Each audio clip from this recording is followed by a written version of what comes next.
toxic masculinity. Let's just talk like this the rest of the show. Alyssa, Milano floats CPAC Nazi conspiracy theory, calls for boycott of Hyatt. Hyatt? Hyatt is some. I know It's it's a a hotel hotel chain. chain, yeah, but how do you pronounce it? Yeah, Hyatt. Hyatt. Okay. Okay, so Alyssa Milano floats.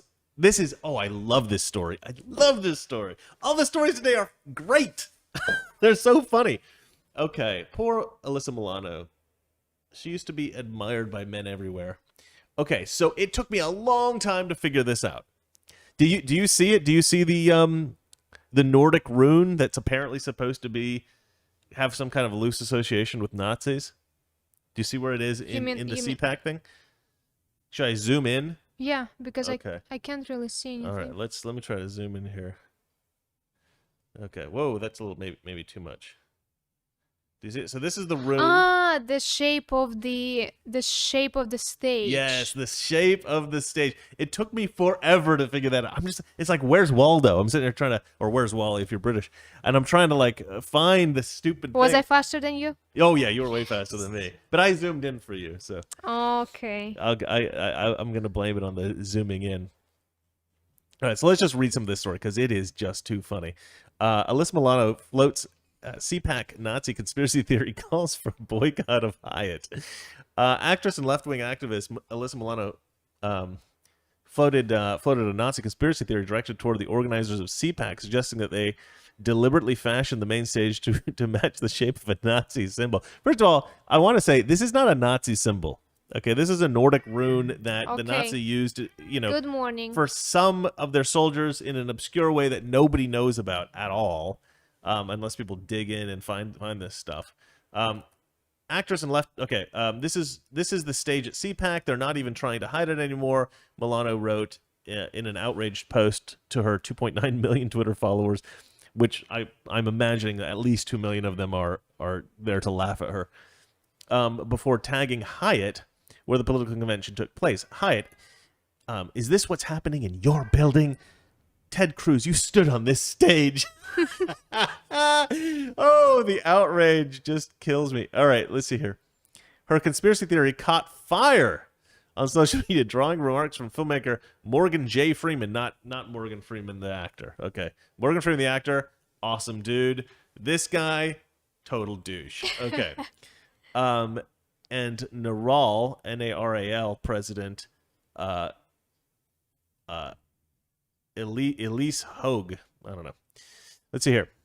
Elise Hogue writes, the CPAC stage resembles a known SS Nazi insignia. Not known to me. I never. Do you associate this rune with Nazis in Russia, Valeria? No, I do not. No, you know who does? Nobody. That's who. That's who. But what does associates. it actually mean? I see the pictures. Oh, yeah. Let's look. You want to look at that? Yeah. Okay. Let's see what it means. This is little Russian rune. Oh.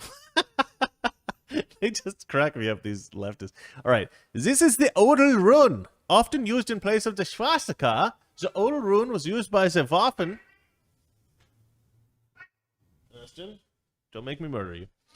All right. The Waffen SS during World War II, used by the National Socialist Movement.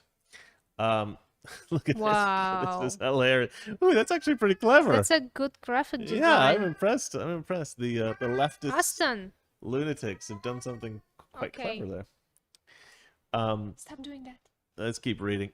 Matt Schlapp, chairman of the American Conservative Union, he's the guy that organizes CPAC, he dismissed the conspiracy theories as both outrageous and slanderous, as they absolutely are. Stage design conspiracies are outrageous and slanderous. We have a long-standing commitment to the Jewish community. I mean, that is a thing about Matt Schlapp and CPAC and all that stuff. Larry's trying to get treats for the cat. Most conservatives that I'm aware of aren't anti-Semitic in any way whatsoever. In fact, the conservative platform supports Israel and, the Jewish community generally. There is this bizarre thing where Jews in America tend to vote Democrat, and that irritates me a little bit. That's the one problem I have with Jews in America as a group, is they vote Democrat. And so the Jewish people that I've met who are like strong Democrats, are essentially atheists. In my experience, most of the strong, hardcore, left-wing Jewish people are actually atheists. They say they're Jewish because they're culturally Jewish, but they're not really Jewish. And then people from like Israel and more people who are sort of practicing Jewish, they are often Trump supporters. That's my experience. Now, that doesn't mean that I'm not actually friends with some atheist Jews who will vote Democrat. I am, and sorry, I'm friends with leftists. some, even though they're crazy but you know what? People are so easily manipulated, and they're so low information that some people are good people, and they are genuinely tricked by the media. But anyway, so that's it for that story. I think that is one of the most fun stories so far of 2021. The Nazi stage at CPAC. I just love that. Anyway, let's move on to the next story. Well, there's a couple comments. Oh, you want to read the comments? JC, Let's hear I'm it. Jewish and I've never voted Democrats. Hey. There's another comment. Are you Boxy actually Jewish, or are you an Punch. atheist Jewish? I never heard of Jews voting Democrats. Look at Ben Shapiro. I think you mentioned like atheist Jewish, but Austin, stop it. Shh. Yes. Stop.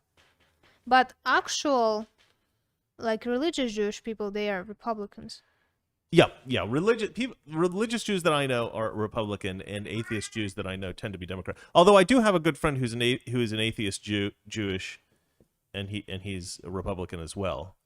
But he didn't used to be. He used to be very hard left, and he's moved over. He's actually Elijah Schaefer from Slightly Offensive. It's his producer, Todd Siegel. Good guy. Okay. Next. His ex-producer. They don't work together anymore. Yeah, next story. Let's do it. 4 Democrats governors issued similar nursing home policies to Andrew Cuomo's. Ah, yeah. Okay, so this is a kind of a critical story. Let's have a look here. So, Toxic Masculinity, weekdays, 9 p.m. Eastern, 6 p.m. Pacific.